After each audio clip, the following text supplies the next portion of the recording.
போடுவார். வெத்தலை போடுறதுக்கு வெத்தலை இல்லை. முருகனுடைய படத்தை பாட்டார். முருகன் ஆண்டி கோலத்துல இருக்கான். ஆண்டி இருக்க முருகன் அவன்கிட்ட என்ன இருக்கும்? ஏதாவது இருக்குமா ஆண்டி முருகன்ட்ட? அவன்கிட்ட தான் எல்லாமே இருக்கும். யார் ஆண்டி முருகனை வீட்டில் வச்சு பூஜை பண்றாங்களோ அவனை அரசனாக்காம விட மாட்டான் முருகன். அது ஒரு சூட்சமம். நிறைய பேர் ராஜலங்கார முருகன் படத்தை வச்சிருப்பாங்க. அதுல ஒரு ஆசை என்னது, நம்மளும் ராஜா மாதிரி இருக்கணும். பழனி மலையில ஏறும்போதே கேட்கிறானே, மேல சாமி எப்படி இருக்கிறாரு? அப்படி இருக்காரா? ராஜாவா? வாயில குறி சொல்லக்கூடாதான். ராஜலங்காரத்தில் இருக்காரா? ஆண்டியா இருக்காரா?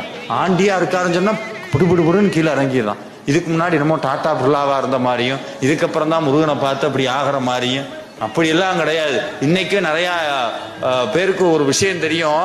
நகரத்தார்னு ஒரு சமூகம் இருக்கிறாங்க. இன்னைக்கு வெளிநாட்டில் இருக்க பெரும்பான்மையான முருகன் கோவிலை கட்டினது பூரா அவங்க தான். அந்த கோயிலில் அவங்க வழிபடுறது பூரா யாருன்னா ஆண்டி முருகனை தான் பூஜை பண்ணுவாங்க.